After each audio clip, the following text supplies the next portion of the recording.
So in our December 5th, 2019 meeting, the Culture, Parks, and Recreation Commission adopted a vision for the restaurant at Simsbury Farms Golf Course, and it is as follows. The Simsbury Culture, Parks, and Recreation Commission believes that offering a full-service, full entree available restaurant is paramount to the future well-being of the Simsbury Farms Golf Course. In order for a restaurant to be able to maximize its income potential, the restaurant needs to add and or improve the following amenities, which we as a commission and number 1, full service bar. Number 2, larger kitchen. Number 3, larger dining area. Number 4, larger outdoor dining area with outdoor grilling area. Number 5, fire code adjustments as needed. And number 6, permanent outdoor event pavilion where existing structure sits. That's it. So, do I have any comment on the amendment proposed by Kelly? Being that there is no comment, then I would ask that the minutes be placed on the record as amended. All right.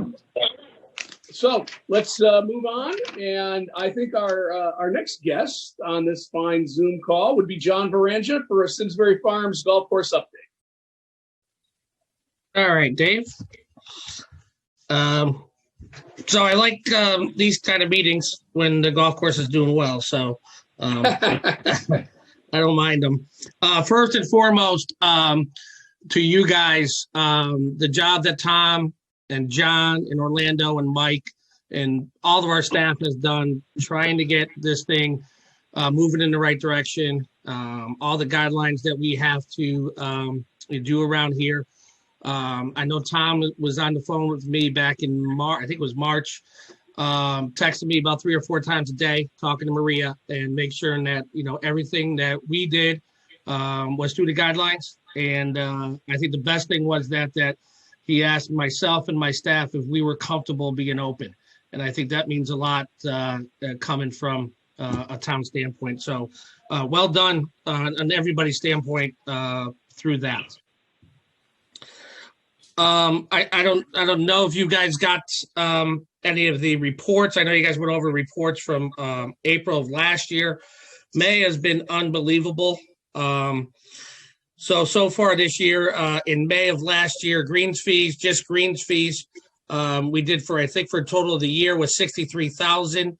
Right now, with 3 days left, we're at 91,000, which could be maybe the biggest month from the sheets that I have, one of the biggest months we've ever had up here, at least money-wise.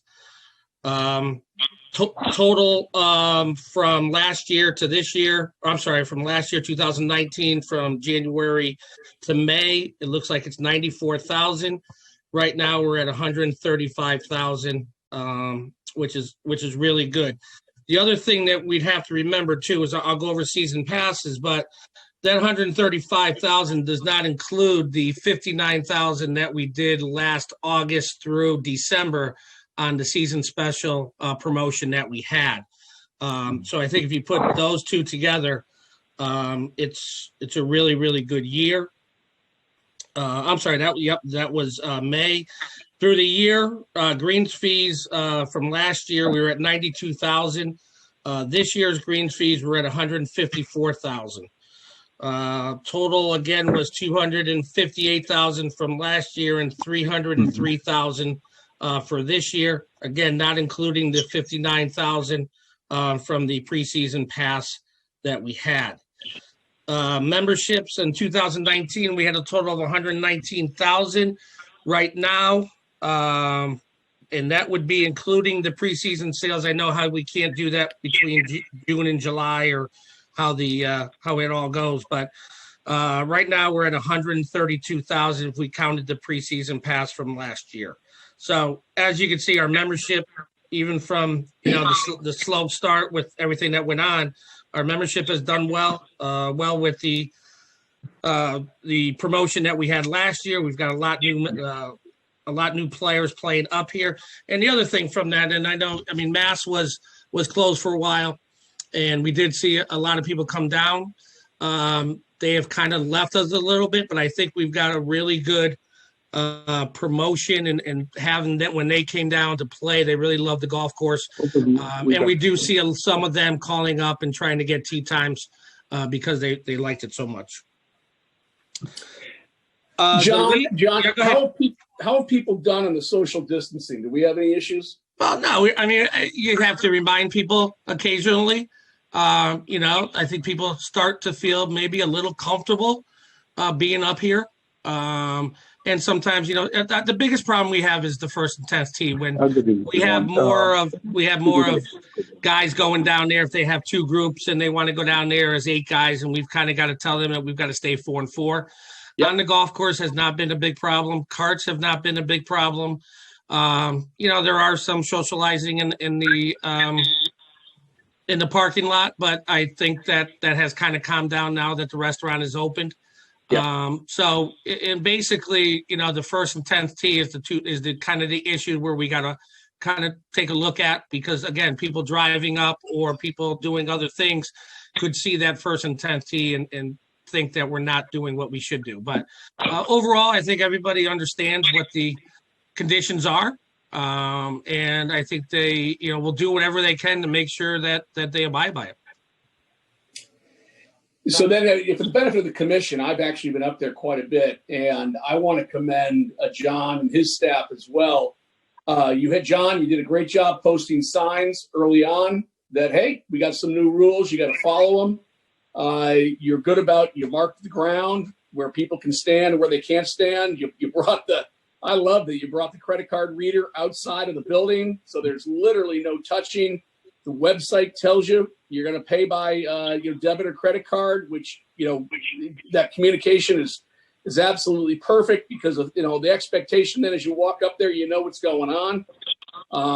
And I would reiterate also John's comments, Tom's efforts on this thing early on, because there was a lot of confusion as to whether a golf course, in particular a municipal golf course, was going to be allowed to be open.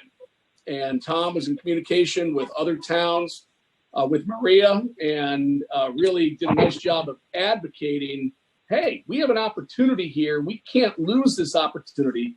And so I think we're lucky. Very frankly, in all this bad news, here's some good news. So I just want to let the commission know that we've got, hands down, the best park and rec staff and golf staff who have done a great job. Johnny, the way you guys have picked up with taking care of the carts, sanitizing the carts, keeping them separate when people come in, educating people on how to do that. That has just been just a great job. And so I think we all owe you a big thank you. My pleasure. I would agree with that. John and his staff, Karen Valley, Mark Fisher, Tim Lynch, and Mike Wallace and his crew, they have been fantastic through this to work with. And we haven't missed a beat, to be honest with you. John pointed out in the numbers. I mean, in a pandemic, we're having one of the most successful springs in the last 20 years, and that's a credit to what they've all done and how they've had some long days working through this too, and being cautious. And they're on their toes every second of the day, being cautious. So kudos to John and his crew. Yeah, we don't want that to be our marketing program moving forward, right? No, really. People are going to yell because they can't get tee times. No doubt. That's a good thing. Right. Does anybody have questions as far as, or John, can you just kind of give the people who might be in the audience a quick rundown of some of the things the course is doing to try to keep the golfers safe for those who might not be aware? Yeah, I mean, some of the guidelines in the CSGA and the PGA have been fantastic on lobbying for the golf courses. 1, to stay open, and 2, to make sure that we had the right information that we needed to make sure that we stayed open and be safe. So one of the things, there's everyone kind of knows the guidelines a little bit, but one of the things is that we only can work off one starting side right now with the 10-minute interval.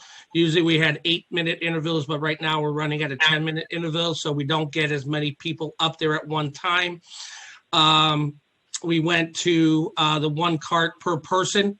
which has a little bit with a family household right now. If the PGA and CSGA came out, is that if you are in the same household, you can go in the same cart, which has helped out a little bit. But most people are on single carts. There are no shotguns, so our tournaments, I'll go over that in a minute, but we haven't had any tournaments up here because they don't want people congregating around and a large group.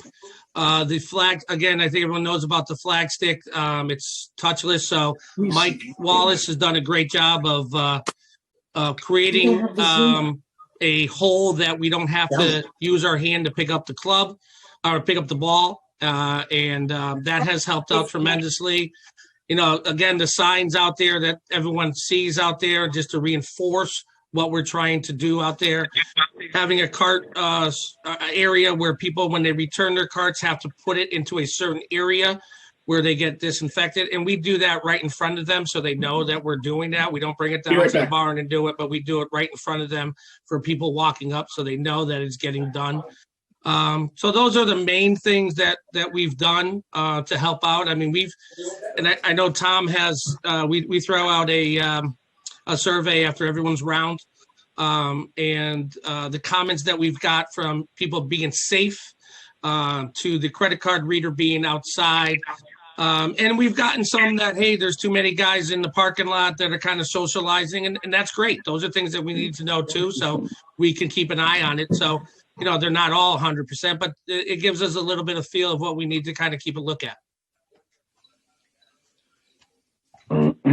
So does anybody, any commission member have any other questions for John about the operation, about how we've done, about any concerns or questions?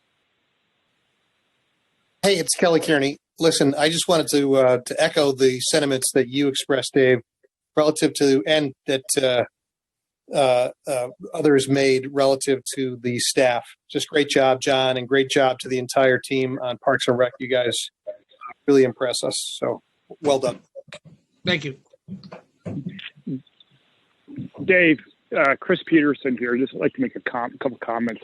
I have not been up to the farms.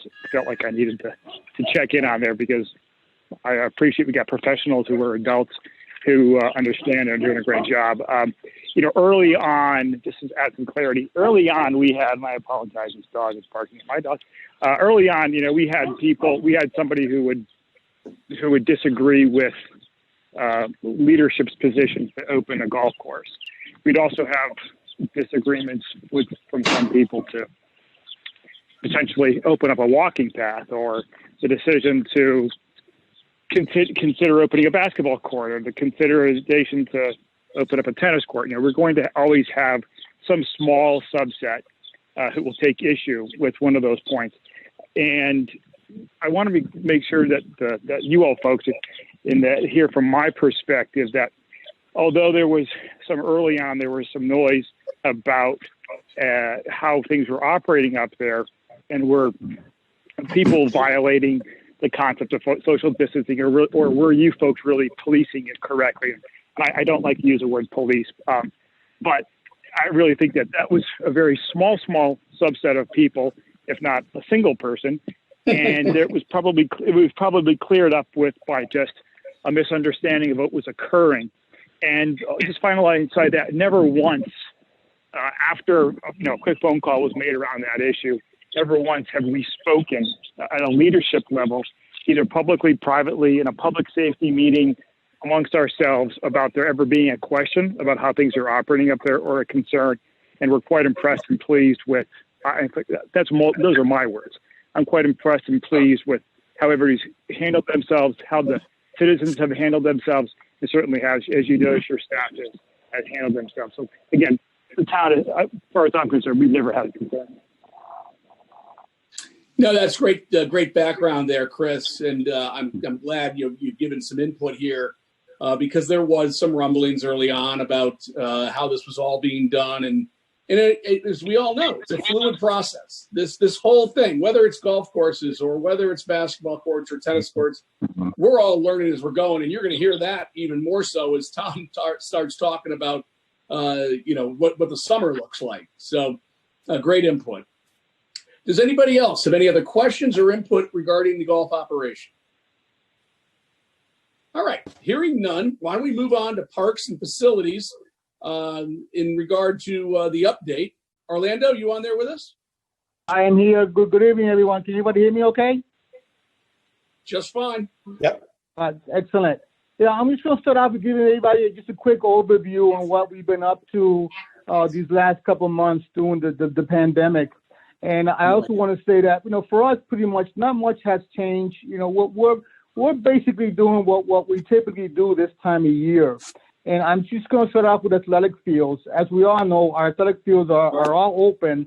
They're not open for athletic events or team play, but they are open for the casual user. So what that means is for us is that we're not lining fields like we typically do this time of year to have them ready for play. But that doesn't mean that we're not maintaining the fields. We have a lot of money invested on our athletic fields, so we still have to maintain the fields like we normally do with the mowing, the trimming, and the conditioning of the baseball fields. Our fields are not being used by sports teams, but we do get the casual parent with their child or dog playing frisbee with a dog. So they're still being used quite a bit, and we feel that it's important that we maintain them at a high level. So maybe phase 2 or phase 3, where the fields will be back in play, and we want to be ready for whenever that happens. Now, the parks and trails have been a slightly different situation.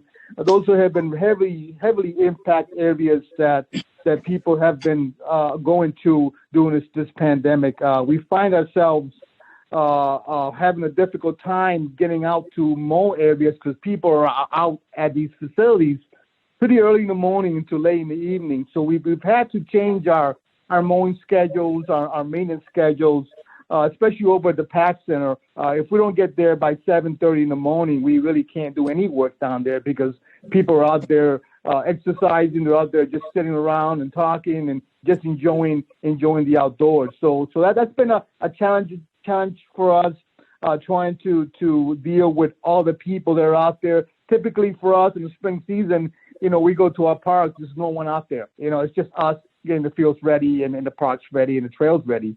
But during this pandemic, people are out there. They're out there. They're enjoying our facilities, which is great to see.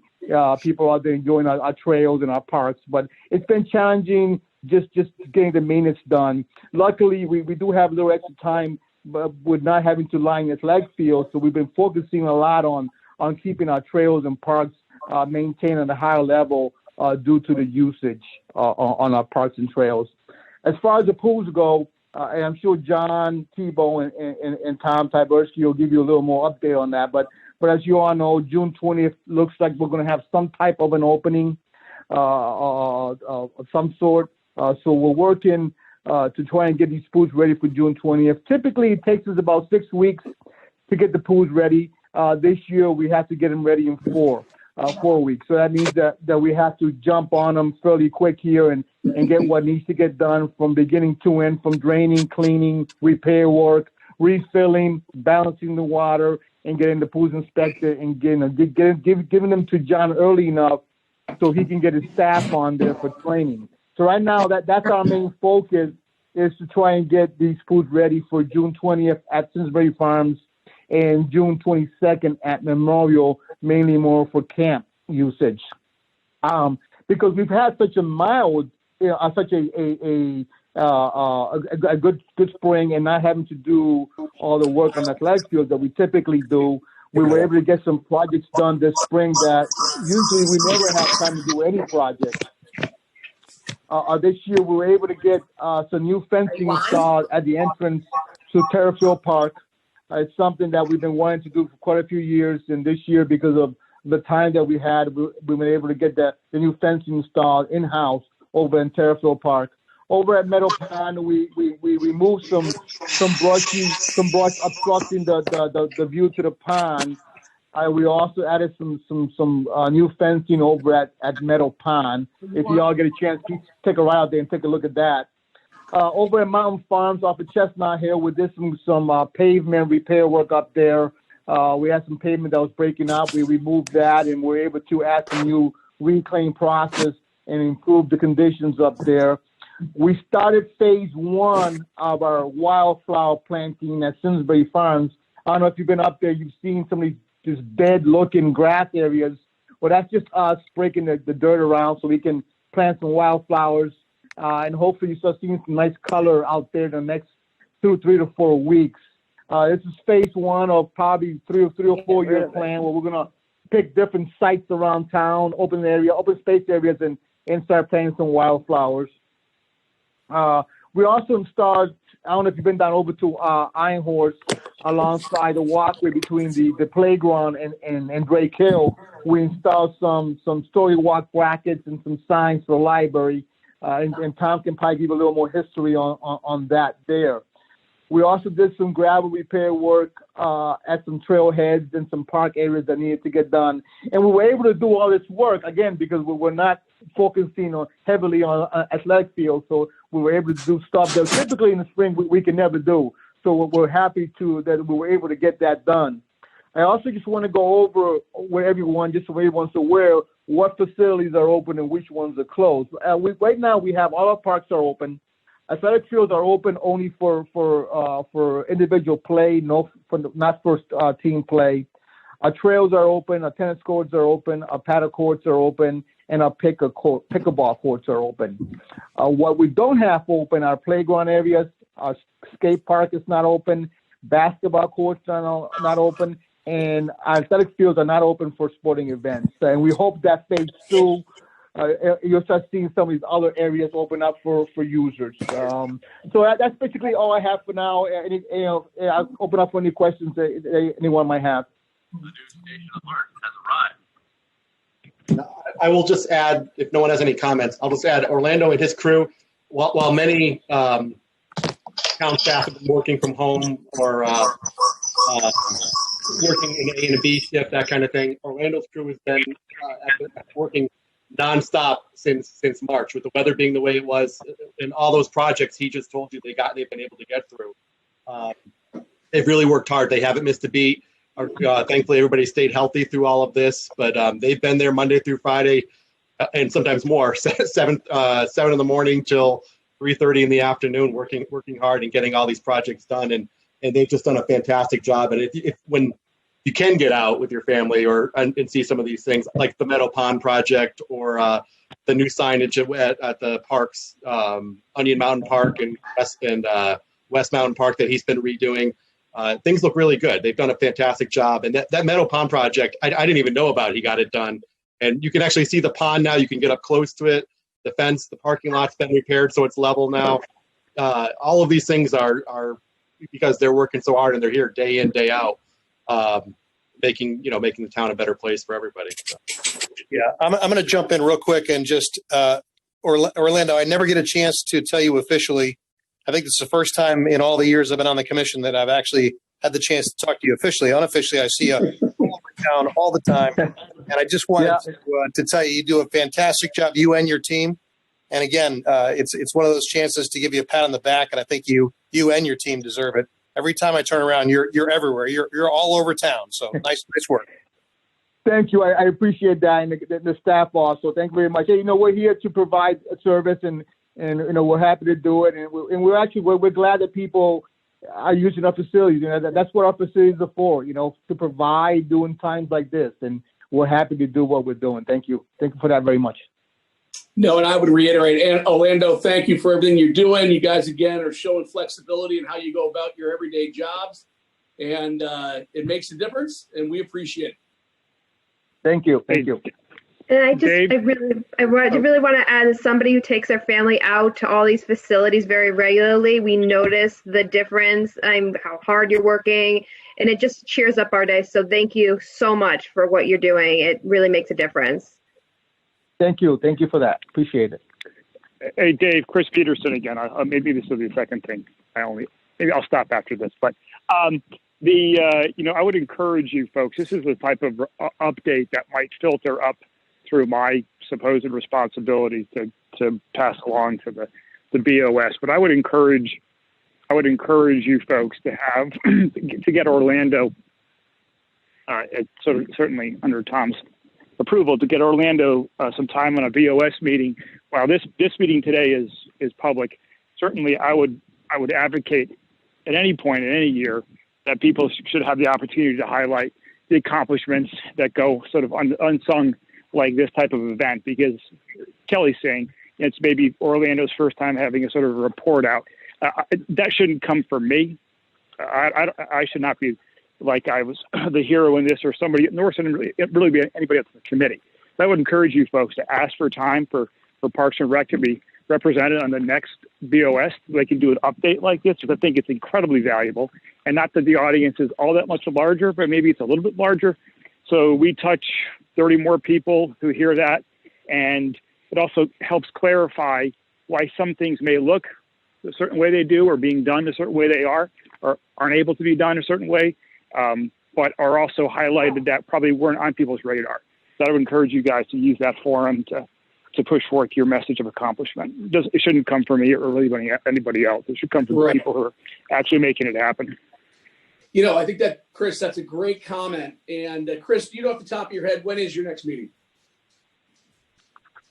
Tonight at 7:00, but that's a different one. Hold on here. Should be the 6th. Or just let us Should be the know. 8th. I think it's the 8th. It's the 8th, June 8th. The 8th? Okay. Yep. Because I think that should be arranged. I'm in total agreement. Again, you know, we've always talked about our concerns with the budget and how they treat us with the budget, but then to hear from our frontline folks, you know, here's what we're doing. Here's how we adjusted. It provides that backup information about why we bring such value to the table. So, great suggestion.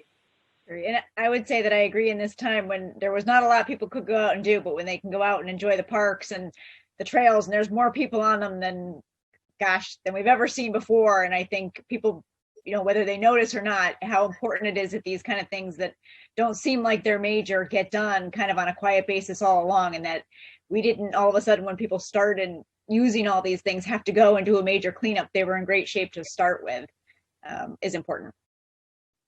I can only say that as the high school coach for the girls tennis, I had a social distancing celebration of our seniors at the courts. Thank you for opening them, because it made a difference to the girls. Being isolated and all of your hard work and making that happen for them actually made a difficult spring and experience as a senior a little special, having, you know, their teammates surrounding the courts distance, and they were honored as seniors and athletes and part of the town, and how they had a moment to feel special. So your efforts, it's a domino effect, and it makes a real difference. So we're very thankful. And appreciate it. Thank you very much. Very, very grateful.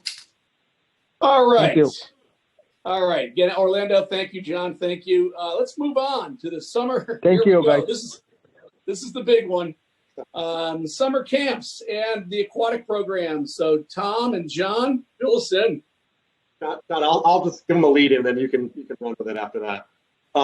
So I don't know how much you've heard through the news over the last few months, but at some points we were thinking we probably weren't going to be doing anything this summer. Then the state came out with some guidance that they recognize that there is a need for childcare this summer as people begin to go back to work. And they came out with some guidelines that would apply to any program looking to do childcare, and childcare is considered anything over 3 hours. The guidelines that they came out with aren't easy to work with, but and not every one of our programs is going to be able to be adapted to it. But John and the camp staff have worked really hard to come up with a plan that I think is going to be very viable and will keep our children safe. We're going to be running that camp stuff to do at Central School in Memorial Park at about 2/3 capacity. We've recently received guidance that on or about June 20th, with the phase 2 Connecticut reopening, we're going to be able to open up our pool. So we've been working almost weekly with our health department representatives, and we are meeting with them again tomorrow to kind of finalize our plans as we await further guidance from the state. But we're looking at like a June 20th opening. If you've been following the town board news at all the last couple of weeks, we had proposed a fee reduction to our swim pass fee structure. And Chris Peterson's aware of this, that he's been involved with the meetings I've been in. Our swim season is going to be about 3 weeks shorter than usual. In order to make some accommodations to keep people safe, we're thinking we're going to have to limit the capacity on the pool deck. So in order to make it fair for people to get access to the pool deck, we're going to try to do 2 3-hour sessions a day, in addition to some socially distanced swim lessons in the morning. But what that basically means to our residents is if you purchase a season pass to Simsbury Farms, that pass gets you access to the pool where you don't have to pay a daily admission fee anymore, but it's going to allow you to reserve a space in a public swim session the day before that session starts. So basically, if you want to swim on Monday, at some point on Sunday, you have to reserve one of the X number of spots that we deem available, whether it's 150 or 175 or 200. You'll have an opportunity to reserve a spot in that session. And then when you come to the pool the next day, we'll be looking for an ID, checking you in, and your party goes in. And it allows us to do contact tracing. So if something should happen down the line, we have a record of who was at the pool on a certain day, who our staff was working that day. All of our staff, John will go more into the pool process in a few minutes, but we're going to be doing the temperature checks, rigorous cleaning schedules throughout the day. But what we've come up with, we think is a viable plan to give our residents an opportunity to enjoy the Simsbury Farms pool and do it safely this summer, and while keeping our staff safe as well. John, you want to take over? Yeah. Just first off, nice to meet everyone that I haven't met before. I do feel old that Danielle's on the board now, because I remember when she was very young. But yeah, this is obviously going to be a very challenging summer for both the camp staff and the playground and the pool staff. And, one of the things that I've started to emphasize with them, I just had a Aquatic Zoom meeting today for all 50 plus employees on that staff. And tomorrow I'll be having a camp staff Zoom meeting, just emphasizing what the expectations are, what the challenges are, and what our goals are. And I think probably, what I'm really trying to emphasize is we are going to present the users a structured, safe, and fun facilities and programs. And that's really safety being our number one issue. And I think the best way to keep people safe is through a structured environment. So we are going to be very, very detailed with everything we do in both staffs. So there'll be absolutely no question by any staff member about what their responsibilities are, what their challenges are, and how they should be going about them. As far as the camp, Tom was mentioning, we came up with a plan. We're going to be using the baseball fields up at Memorial. Camp Stuff to Do has always been an outdoor camp, but has tended to have a little bit of time in Central School. I've pretty much eliminated that. We'll only be using Central School in case of a emergency, rain or thunder situation. There's a lot of considerations that the state has put on us. We have to have separate rooms. In essence, what we're doing is Camp Stuff to Do will have 60 kids in it in 6 10-person camps. So it'll be like 6 cohorts of 10 campers with 2 counselors. All these camps have to stay separate from each other.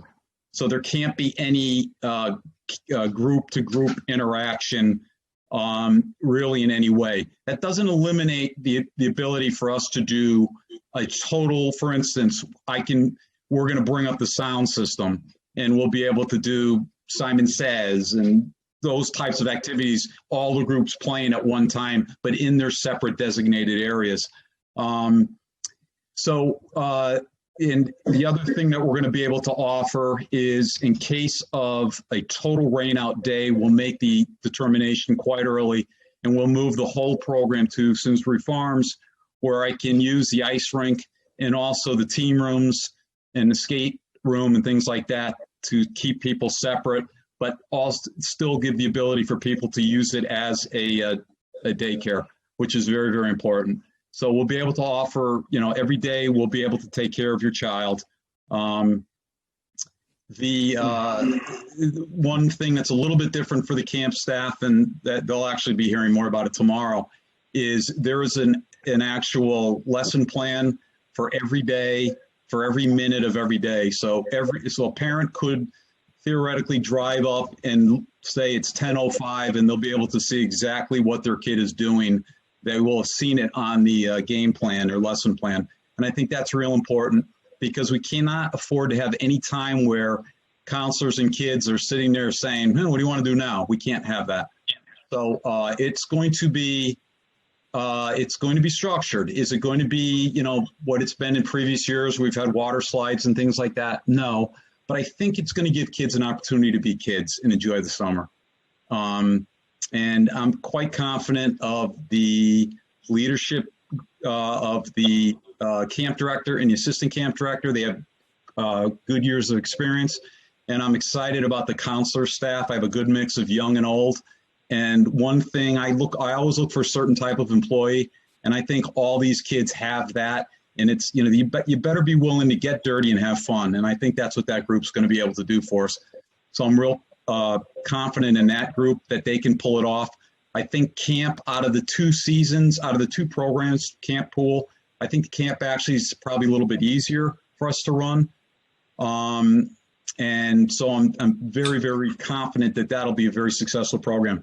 The pool will definitely be a big change. The days of water slide Wednesdays and fun Fridays and silly Saturdays are unfortunately gone for this year because Tom and I will meet tomorrow with the Farm to Valley Health District and we'll get the final kind of recommendations, but we've kind of gotten a preview of what to expect. And I think we've set up a really, really strong structured program over there also. Unfortunately, it's going to be difficult for kids to really do what they used to like to do in the pool. We're going to give them a place to cool down. It'll be safe. They can do with friends as long as they keep distance, but it's going to be a challenge, no doubt about it. My number one priority at Simsbury Farms is to keep the patrons safe and the staff safe. And after that, we'll try to jazz it up and play some music and have some fun. But it's going to be like I told them today, they're going to have a lot of eyes on them and they're going to be inspected like never before. So they really need to be professionals from minute one. And if today's Zoom meeting for almost an hour is any indication, that staff is ready for it. One of the reasons I felt pretty confident we could pull this off professionally was I actually have 7 pool directors back. They all came back, which is great. So I have great maturity levels at all phases. One of the things that you'll see differently at the pool this year is we are going to have, besides the normal lifeguarding team, we'll have our PIC, person in charge, who's a pool director. We'll also have an additional pool director. We've kind of jokingly named it the CPIC, the COVID PIC, and they'll be in charge of social distancing, and they're going to have their own little squad. We're calling them the clean team, and their job is to clean the pool deck, railings, you name it. That's what their job will be. And they'll also be in charge of keeping social distancing and things like that. It's very, very important that the guards guard the water, and this clean team will worry about the social distancing issues and things like that. Just a couple of other challenges. Obviously, I also have to socially distance the guards, which presents because although the guard office is certainly better than the old guard shack, we can't have them all in there. So we're going to have to find different uses for rooms in the building to house them during their breaks, yet keep them in the loop in case we do have an emergency and we have to run our EAP. Tom talked about the check-in process and how people will get their passes or get admittance is by going on. If they're a pass holder, they can go on the day before. And then the day of, it'll be open to the rest of the residents who do not have a pass. They have an opportunity as long as slots are open. And that way we'll have a list of who's in the building and we'll know exactly what's going on. So again, it's going to be a challenge, but I'm very confident that, the only thing that's really hurting me right now is the state has not really been forthcoming with a lot of details. And I like to have this stuff all set, sealed, signed, sealed, and delivered now. And it's just floating in every day. Something changes. Tom walks in, well, socially distanced walks into my office, and I always kind of go, like something else came across the wire. But it looks like tomorrow we'll get kind of our final clearance, and then we'll be able to really get down to the real nuts and bolts for the pool, which is it's a big thing. So that's kind of a quick one there. There you go. So John David Bush, a couple of questions. So in regard to testing as far as temperature, is that going to be done every day, not only to the general public, but the guards as well? Dave, I don't know, because I'm going to wait to hear what the recommendation is from the Farmington Valley Health District on what they're saying. Our plan certainly is to temperature check anyone for a swimming lesson, swim team, and those type of programs. I'm not sure what they're going to ask for. I think they're going to ask for it for the general public. Yeah. That does concern me a little bit, because we really want to try to keep contact between the staff and the public at a minimum. But we'll find out more tomorrow. It's one of the questions I've written down to get clearance and clarification from Jen in the health district. Got it. So then the next question was, is there going to be any food service at the pool, or are we just smarter to shut that down based on everything going on? We've received some feeling from the health district that we could do it, because it's basically all prepackaged, so it's like a takeout. Krista Yard, the administrative secretary, has done a great job figuring out a total cashless process where we won't even be using credit cards. People have the opportunity to, a program I started years ago, Snack Bucks, where people could put money on their pass and they can snack bar, and you can do it that way. Krista's come up with an additional thing for people who don't have a season's pass. I got to come up with some clever name, but it'll in essence be a gift card to the snack bar. You show your card, we scan it through the window, and we can tell how much money you have on your account, and you make your purchases that way. That way we don't even have to deal with a credit card. So there'll be no credit card use by any of my, or cash, or any of my staff at all, which is great. All right. It'll simply be important that as that we get that out to the general public. Again, I commended John Varanja earlier. They had the setup with the credit card. That staff doesn't even need to touch the credit card, which I just love that. And if something similar had to be set up there at the pool, but I understand, again, there's a very fluid process. But I like that you've already got that that's in your mindset as to what. Yeah, Dave, just one thing on the snack bar. The problem with the credit card machine up there is, we'd have kids up there charging, 25-cent ring pops, and that'll slow the process down pretty quick. So that will. We're going to try to. That's why we've always stayed away from a credit card machine there. So I think we've got a good plan in place. I think it's pretty workable. So that's what we're going to go with. And again, I'm pretty sure we're going to get the clearance for it. I can only have, because of the size of that snack bar, I can only have one person in there at a time. Right. So that's going to present challenges, because the line, just by nature, will be longer. Now, with not as many people, so maybe it'll even itself out. But it's things we'll work through that. I do want to go back to swimming lessons. Unfortunately, I had to cancel swim readiness, which is a very, very heavy hands-on program. That's for the little kids in the wading pool. I also had to cancel level 1 and level 2. I floated the idea of possibly having parents with children to teach as we instruct.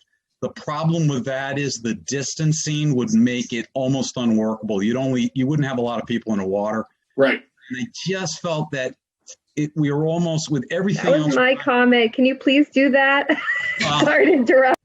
I know. Well, I guess I'm just a little hesitant that we're taking on an awful lot, and we're putting an awful lot on these kids.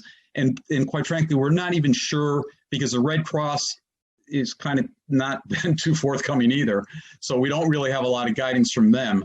And the only levels that seem to fit into what they're asking are levels 3 and above, and diving. We can handle that and socially distance.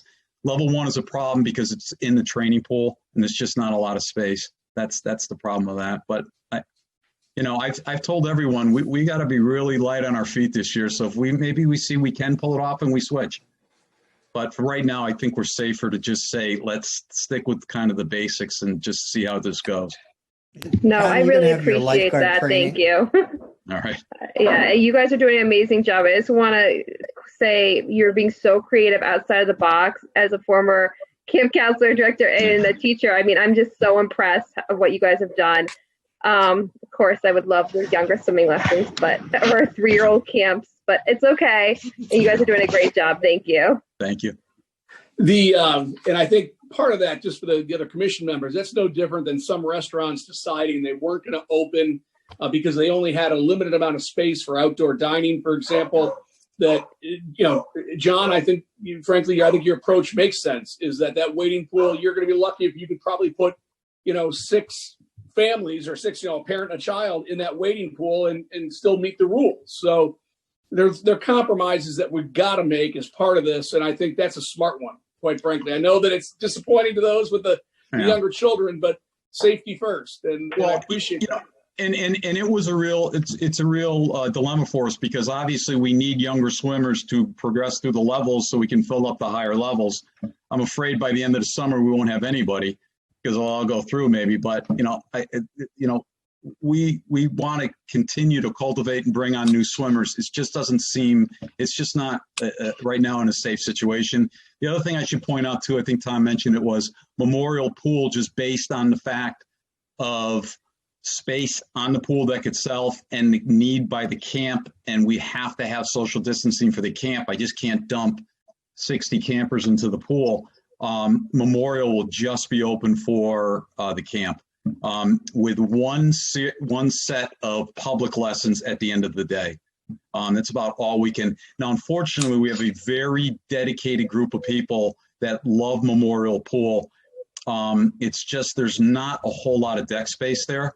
So if you tried to do it, you really would only be letting in, maybe 20 people, and it's, and you'd have to fully guard it. So it didn't really, it seemed like a better use was to let the camp take advantage of it, because they're going to be challenged at, already. So that's, again, what I just would ask in there is, let's just make sure that we are getting as much communication out to those users. Again, I like your comment, dedicated users. To let them know that, hey, look, we've thought of you, we're thinking of you, but based on what's going on, there are things that just have to change. A couple other comments, or not one comment and another question. I wanted to make sure the commission understood that, and Tom, correct me if I'm wrong, but based on the limited number of folks we can have at the pool, there are no out-of-towners being sold passes or even daily fees. This is now a service for the residents. Tom or John, is that correct? Yes. Yes. Yeah. It is. Go ahead. Except there were a few families, non-resident families, that bought passes, because I start early selling them. I seems to be a pretty good market when it's cold out. People think summer and they want to buy their pass. So we started, and we were off to a great start before this all hit. But there were a few resident families, and unless something has changed, we were going to grandfather those families in. I think it's only about 4 or 5 families. Okay, and that's fine. But I wanted the commission to know that generally we are making now a decision that because we're limiting the number of people that can be there at one time, we've got to make sure that we take care of our residents, which is also even why Tom and John went to the board, asked for some reduction in fees. I'm just going to leave it that we're doing. We want people to know we're doing our best to provide services to our residents. Hey, John, we're going to have the lifeguard training. Right now, the Red Cross is not allowing the lifeguard training, because the only piece of it that we could possibly do is the blended learning online, and then that time frame will run out before we can get them in the water. You only have a certain amount of time before you can then get them in the water. And right now, their guidance is they are not going to be offering, because there's a lot of, obviously, with rescues and carries and backboarding, things like that, and we just can't. I can't pull it off yet. Having said that, we believe I haven't canceled the second session of it. We've canceled. I saw that. So we're kept the second one, because there was some little crack that they may lift that. I don't think it's going to happen, but I figured I'd leave it in there just in case. Yep, good move. Do you expect a higher number of, and Dave, I don't know if maybe your question too, season pass requesters? And is there a limit to how many you're going to sell? Are you worried that so many people are going to kind of flock to it and say, gosh, if I can reserve a time, I'm going to go ahead and get the season pass, and that there's too many to accommodate? I think our... Want me to ask? Yeah, Tom, you want to answer that? Yeah, so we're already starting to see, before we put out anything about the pools as far as what the plan's going to look like, we're starting to see some withdrawals, some refund requests from the existing pass holder base. Right. We had originally estimated that we thought maybe between 60 and 75% of our pass holders may come back this summer. So those were the numbers we were using for potential revenue projections for the Board of Finance and the Board of Selectmen. The fee reduction proposal that we had made, John and I had made, didn't pass. So the rates that your board recommended to the Board of Selectmen in January are the rates that we will be going ahead with for residents. The only difference is that we are not going to be having an in-season rate. So basically, if there was that pre-May 31st and post-May 31st rate, now it's all the pre-May 31st rate. And we've been suspended on passes for almost close to 3 weeks now. In addition to that, most people didn't know whether we'd open or not, so they were hesitating on buying their passes. So I think that's fair. But just so you were aware, the commission's aware, the fee that we're charging, and we don't think there's going to be many pools available in the area, but the fee that we're charging, it is going to be much more difficult to get into the pool than it has been in the past. It's not, we're going to go swimming today, just walk up and expect to go in and be on the deck for 6 hours. We're making it, unfortunately, just because we have to do for the COVID guidelines, reducing the capacity. So we don't want people coming into the pool and waiting in a potential line. So that's the reason for reserving ahead of time. Right. We can control the number of people who will come in, and basically we're going to try to educate people that you shouldn't leave your house unless you've reserved your family slot in the pool. And again, we're not going to be taking any cash at the gate or anything like that. But the online registration will only be open to residents, with the exception of those 4 or 5 non-resident families who bought their pass in April. So you're saying demand's kind of down now. I'm curious if once people realize they get to summer and the kids are out of school, and there's kind of like golf, there's, with it being one of the only things open, like you can't get on a golf course anywhere. Yeah. There are people that have golfed in that have never golfed before just because it's the only thing to do. And I'm curious if the same thing it might happen, although they're not thinking about it yet, if you think the same thing might happen once it gets to the summertime. Well, I think we'll keep an eye on it. But go ahead, John. Well, I guess just the obvious difference is the golf course can draw from out of town. Other places, yeah. And we're not going to be able to. And I am a little concerned because some of the nice little bonuses that I have thrown in over the years were, like, for instance, the upper deck. We used to let people rent the upper deck free if you had a pass. And unfortunately, we're not going to be able to give that to people because of the whole distancing thing. And I may need that space for guards. So, they're losing that. They're losing the members only hour. So there's a lot they're losing Memorial. So there's a lot that people may think twice and say, well, I'll just try to figure it out, and I'll just pay every time and see how it works. Yeah. See how it works. John, what about the swim teams? Right now, believe it or not, I'm actually a little surprised, but it looks like that will be a go. We don't have what the ratios are supposed to be. We think we know, but we'll get more clearance guidance tomorrow on that. One of the things that we really have going for us is my head coach, Grant Gritzmacher, is a teacher over at Westminster, and he's very involved in their COVID planning. So he's been able to incorporate his planning into the swim team. And we also have received guidance from USA Swimming on how to put people or kids in pools doing laps and things like that. So the problem is going to be obviously that there won't be any meets. Whether we do a virtual meet or something like that, that's an idea. The one benefit I think we have is Grant does a great job of kind of making it more about the sprinters than really about the meets. So I think that potentially has a chance to be pretty successful. Are they? A couple, then Judge, against Dave, a couple other things was at the golf course, we've allowed, if it's a family unit, we've allowed them to, for example, rent a golf cart and put 2 people in it. We've recognized, again, family units. As far as social distancing at the pool, will we allow, let's say, a family unit to, sit on a bunch of towels right next to one another on the deck? What our plan is, again, waiting for the health district to give us an idea. And I wish I had more definitive answers, but this is what one of the challenges we've had is no one's giving us any information, but hopefully we'll get some more tomorrow. Is if you can visualize the pool deck, it's actually got roughly 4 by 6 squares, concrete squares. So we're thinking we can give each family of 5 or unit of 5 2 squares, then we'll take a square off. And, we went out there and we can easily fit over 200 people doing it that way. The challenge is going to be,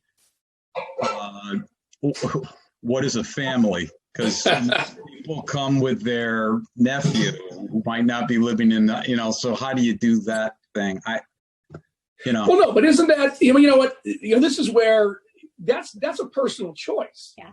If these people show up together, they all showed up in the same car, then you're, I really want to be, I'm very serious about it. I do not believe you guys have that responsibility to be checking IDs, for, hey, are you a member of this particular household, on Catherine Lane? If they show up together, as far as I think your staff would be entitled to say they're a family unit. Yeah, the problem, or I guess even a bigger issue, is going to be parents who bring, their, whatever, mom or dad brings up, their son and his 2 friends. Like, where does that fall? I don't know. And I agree with you. I'm not sure. I like I told the aquatic staff today on the Zoom, I said, we are going to do the most incredible job minimizing risk, but we're never going to be able to eliminate it. And so that's real, so we're not going to be able to do everything. We have to do the best job we can. And those are one of those areas where if people choose to sit in a square and they've got the neighbor's kid there, then I can't check IDs. No, and it's not, and so I want to be clear that you have at least, this is a personal opinion. You have my support that isn't your job. And again, I still come back to, if the kid got in the car with them and sat, 3 wide in the back seat, then they've already made that decision. And whether they stay together at the pool has nothing to do with anything. Right. Well, you've created the space. Yeah. Right. The challenge, though, is going to be also, is controlling people who drop their kids off, and the kids are there by themselves, and that's going to be the challenge. The pool directors know what's facing them, and they know what they're going to have to deal with. And they're all, mature adults. They're going to be able to handle it just fine. But they realize that's probably the biggest problem. I think families, everyone's going to work together, and let's have a great summer. It's some of the kids. So then another question is, a lot of the fun things that you've done a great job implementing, I understand those are gone. Are things even as simple as the noodles? Is that done for this year as well? Well, that's something that we've begun the discussion on. I kind of go back and forth on a little bit because if we ban everything outright, there's a lot of, for instance, there's people who want to use the bubbles, those belts you put on a kid, and we let you do that in a one-on-one kind of situation where you're watching your own kid. So is really a belt that much different than a noodle? That's kind of, and that's another question I'm asking tomorrow to the health district to give me some guidance on that, because the other thing that's come up is the chairs. Like, what do you do with the chairs? And is a chair any different than a chair that's at a restaurant if we're going to clean it when you're off of it? And I guess I think of, when mom or dad comes up with, 4 kids and they're going to have 5 chairs, and that's not workable either. So that's where those chairs come in handy. And if we're there spraying it, I think we can pull it off. My initial reaction was no to all that kind of stuff, but I'm starting to think that maybe the health district's going to tell me that cleaned and properly cared for, we could get away with some of that. I do think the inner tubes are definitely out. No, and that makes sense. Yeah. Okay. So, and I have one more, and then I promise I'll stop. You're going back to the camps. You mentioned rainy days. You're going to have to move people from one location to another. Is there going to be set up essentially an email like school when it closes for a snowstorm? Yeah. The first thing in the morning, you're going to have an email out saying, change of plans. This is where you got to drop your child off today. Yeah, we're right now, we won't be transporting any kids. The only kind of movement of children we'll do is if we've made the decision to be at Memorial and we get an unexpected rain or something longer than we were expecting, we have Central School as the backup. If I see the forecast is not great, then I'm going to just shift the camp to Simsbury Farms. And besides an email, we've done a nice job building up our Instagram account in the last few months, and we're going to try to use that a lot more. So between Facebook and Instagram, I think we'll be able to get the word out pretty well. And again, we're going to give everyone. People are going to get a very detailed breakdown of, what to do if this happens or this happens. So they're not calling us wondering what to do. It's going to be right down on our website, and it'll also be in their hands. So, well, boy, you guys have been given such an absolutely incredible challenge that I'm impressed. I got to tell you, with everything you again, an hour Zoom meeting with the staff, and you still have so many unanswered questions. I just want to say thank you to you, John, and your staff, what you guys are doing to try to get us through all this. Thanks, Dave. Now we look Commission members. Yeah. Who else has questions? I do. John, do you have to wear masks, like even when you're in the water and stuff, and like the kids do? No, because that's been deemed a potential drowning. Yeah. A problem. So just when you're on the deck, you have to wear masks. Pool deck. Okay. My staff, the only guards that won't be wearing a mask right now are guards up in a chair. But when they're rotating or they're in a standing position or a walking position, because I rotate my guards, because to have them sit in a chair all day, they won't concentrate. So we do a stand, sit, walk rotation. That way we kind of keep them fresh as best we can. So if they're in a chair, they can take their mask off, but if they're in a standing position, unless I can figure out a way to arc them so they're not in contact with people. But if they're on the pool deck right now, they're going to be wearing a mask. And do you have a cutoff number for each session in the afternoon? We don't, Tom and I were guessing if they said 50%, I'm thinking, on a busy day at Simsbury Farms, we can be pushing 600 people. So I'm guessing that 50%, I would think 200 is a pretty safe number for us. Good. Yep. And we budgeted, I could be wrong, but Tom, I think we budgeted our numbers off of 150. So, 150, yep. So hopefully we get a little bit of a bonus off of that with good weather. All right. Does anybody have any other questions for John in regard to the camps or the pools? The tennis and golf camps. How is that going to roll between the pool, the tennis courts? That right now, that's almost the daily phone call between me and Bill. Yeah, I know. I hear it too. Do I think I can pull off tennis and golf? Yes, I think I can. Do I think I can pull off tennis, golf, and then throw in swimming? That's going to be the real trouble spot. One of the things that the Office of Early Childhood has taken over for the state supervision of the camp programs, and a camp program being anything that includes a lunch period, basically, we have to have a 1-to-10 ratio, and you cannot switch counselors amongst those 10 kids. So it has to be the same staff the whole day with those kids. You can't say, okay, you're going to go to the golf pros now. So one thought was, we have, for instance, Erica running a group tennis lesson far away, and then the individual counselors are working with the kids, and then maybe the same thing on a golf course. Maybe, Mark's up there showing the group how to putt, but from far distance, so he's not having contact, but he's a pretty loud guy, so he'll be able to get his word across. Maybe we could do it that way. That is, tennis and golf is the one camp that I'm pretty sure is definitely canceled. Is going to have to be the junior or the little kid tennis and swim programs. I can't teach a swim lesson. Bill and I are trying to figure out maybe something different than swimming, but that's a long day for those kids to be playing tennis. Yeah. And we can't go on the playground, so that's challenging. Yeah. And also Camp Awesome Adventure. We couldn't do that one. Yeah, because of the fact that the Office of Early Childhood came out and the state came out with restrictions on the amount of people on a bus, it didn't really make any kind of, besides the fact, I don't know how these facilities are even going to open places, but the bus travel, we would have to have literally 3 buses for 10 kids on each bus kind of thing. My stepdaughter was very sad, but that's all right. It's okay. Because that's such a tough group for us to program for. And it's very hard to find something that that age likes, and that's the only thing. But that's okay. Thank you, though.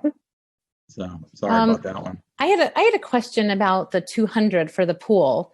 Is that are we considering that? And I apologize. I was a couple minutes into this. I missed the first part.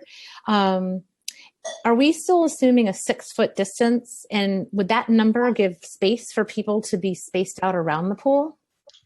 Yeah, and again, I don't know definitely for 200. We'll get guidance on that tomorrow, hopefully. But that's kind of what we're guessing, somewhere between 150 and 2.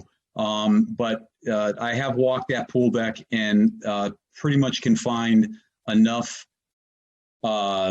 If you're familiar with the pool deck, they're the concrete slabs are roughly 4 by 6. So we're thinking every 2 of them would make a spot for 5 people. And then we have space between, that may take into account the wooden deck, the upper concrete deck. I don't think everyone's going to get a great water view, but they'll be out on the pool deck somewhere. Yeah. And I also missed it. Will there be designated places for people to set up? Will there be designated places for people to set up so they know, I can? Yeah, the question that we're haven't started to figure out yet. We've talked about it, but because we don't know the number, is do we actually have a spot which is called spot number 1, and when the Smith family shows up, you say, okay, you're in spot number 1, or is it just go grab a spot? Part of me says let's have a spot for everybody, but I don't know how workable it is because of the fact that people, I don't know what the flow of people is going to be as far as, is one family going to show up and have 10 people and say they're all in the same household? So that's what we're concerned about. But we will have it by the time we open. I can promise you, we'll have a very set plan. All right. Any other questions for John and or Tom regarding the summer camps and the aquatic program? All right. Hearing none. Again, John, thank you for joining us on this particular meeting. And Tom, I think you're the next up for the summer events update. That'll be quick. Yeah. Go to the pool. That's it. Yeah. I wanted to let you know that most of the town events that at least I'm aware of have been canceled. Most importantly, the Talcott Mountain Music Festival. Most of the things that were planned for the Performing Arts Center have been canceled at this point. As we're almost to the end of May, but this weekend, I believe, last weekend would have been the Flea and Smorgasbord, the Connecticut Valley Music Festival for mid-June. That's been canceled. The Talcott Mountain waited as long as they could, but that's been canceled. The last thing on the calendar, or the next thing on the calendar at this point, is the Darius Rucker concert for the end of August. That is still on at this point, but if you read between the lines of what the Connecticut reopening guidelines are, if we're going to 100 people maybe on mid-July, we're not going to make that jump to 6,000 or 7,000 by the end of August, early September. So I don't want to steal their thunder, but at some point it is very likely that concert. I just don't see a clear path to be able to get that event in. My hope is that the sponsor and the Performing Arts Center will find a makeup date. I know a lot of people are really looking forward to that one. Myself included. I had already got my tickets too. So, but the Flower Bridge. Good news and bad news with the Flower Bridge. The Flower Bridge Committee, if you've been down there, they've planted the bridge. The park looks great.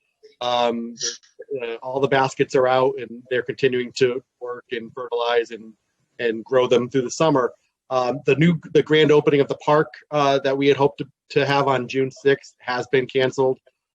Currently, we're that event and the Burgers on the Bridge that was scheduled for the following week have been moved to September 16th at this point. I think there's still an outside chance that those events could happen. So we'll do the park dedication and the Burgers on the Bridge at the same event. I will keep you updated on that through the summer as we find out more. And the 350, kind of combining these here, the 350 events that had been scheduled for this summer, they've been forced to pivot a lot of the plans. What was going to start in May with the grand opening ceremony at First Church and the new park, and end with the November gala. They're now looking at a July to July type of thing. So you're going to see some new events coming out over the summer and early fall. They'll be smaller, but there'll be some 350 related events. The River Day that was supposed to be the end of June, that's been postponed to the last weekend in June next year, last Saturday in June next year. The grand opening, I think, has been rescheduled to May at some point, May of 21. The next thing on the calendar was supposed to be the 350th day at Septemberfest. As I said with the Darius Rucker concert, we don't see the possibility, a clear path to be able to hold that event yet. I think you'll see an announcement next week on the Septemberfest event, and then how that'll work after that. Simsbury Celebrates is still on the counter on the agenda for November. There may be a possibility that some of the 350th Septemberfest events could be incorporated into that event. We're starting to look at how that may work. So there isn't a lot on the, like I said, on the calendar.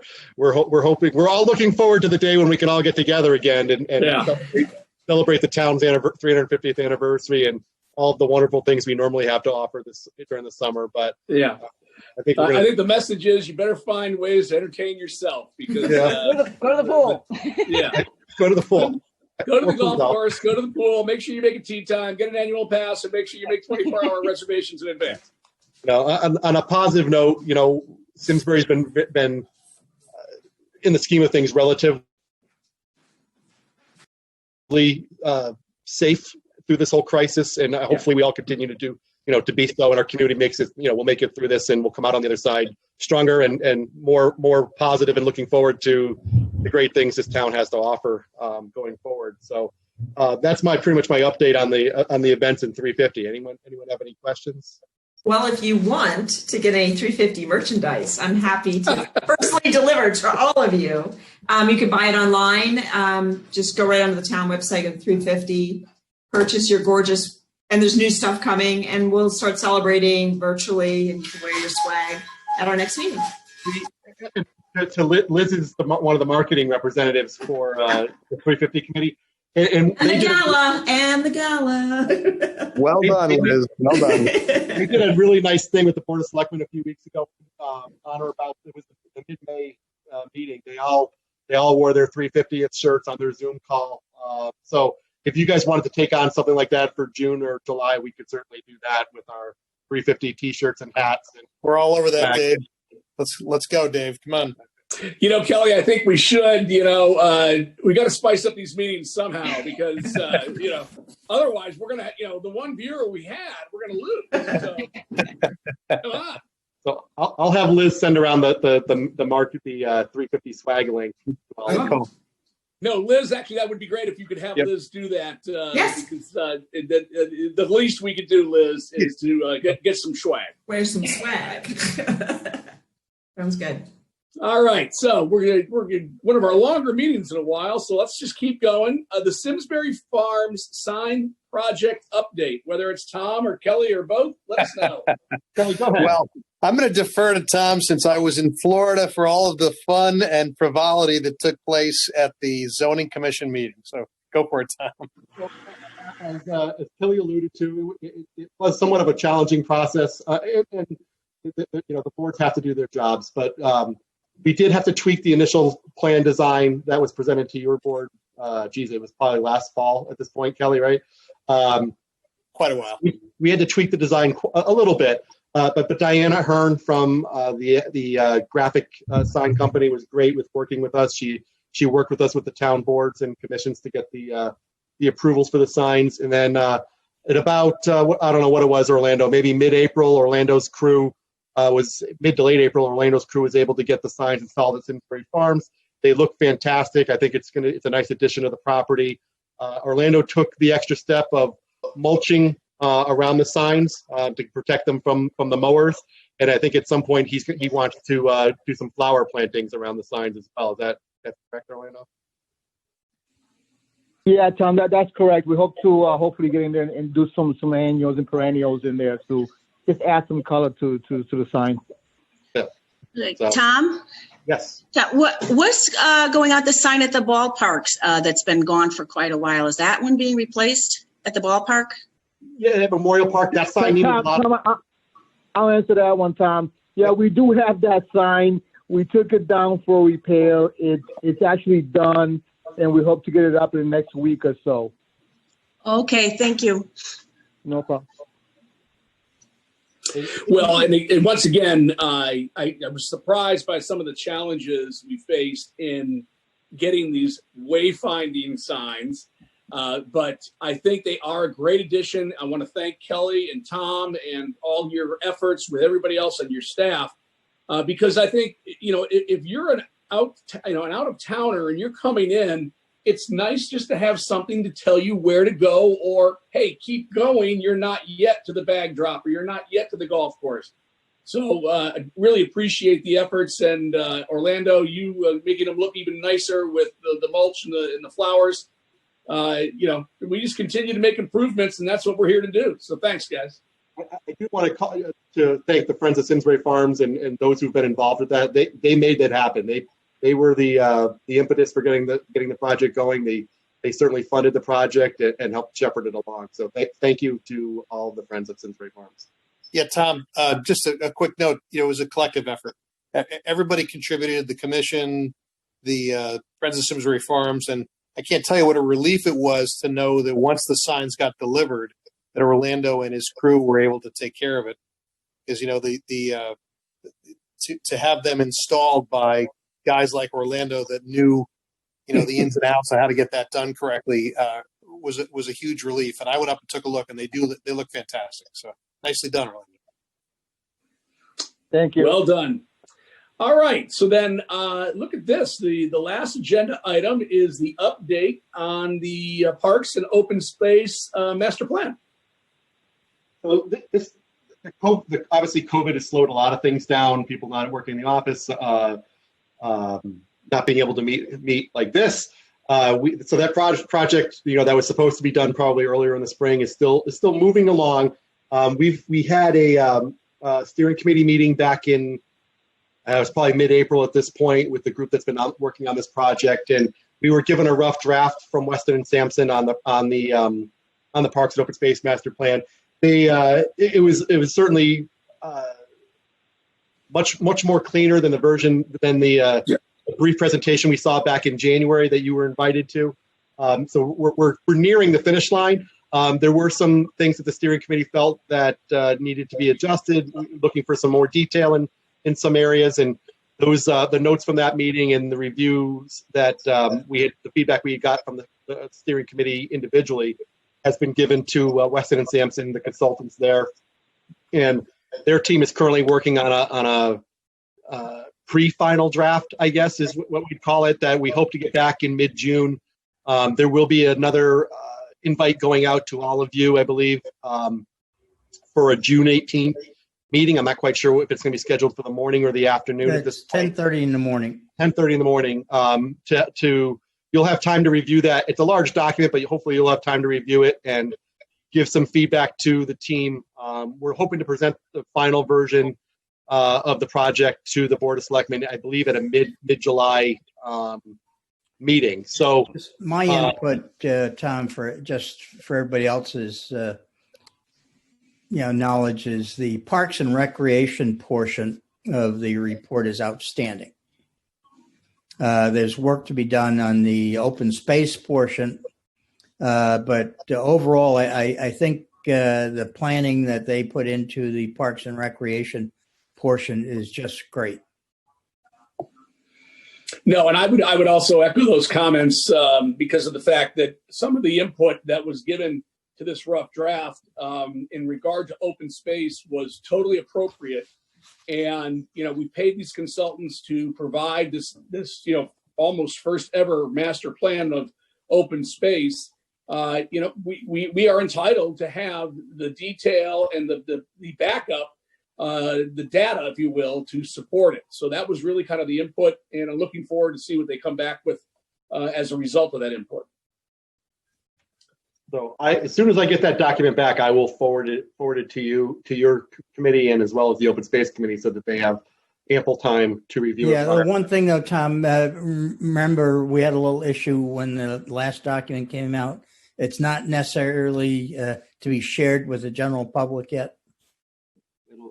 I will make that clear when I send the email. As clear as day when I send that email out. Thank you. And we don't want the Board of Selectmen to get 400 emails. Yeah, we're trying to protect Chris as much as we can. Yeah. Oh, please. Go ahead, Tom. More emails. More emails.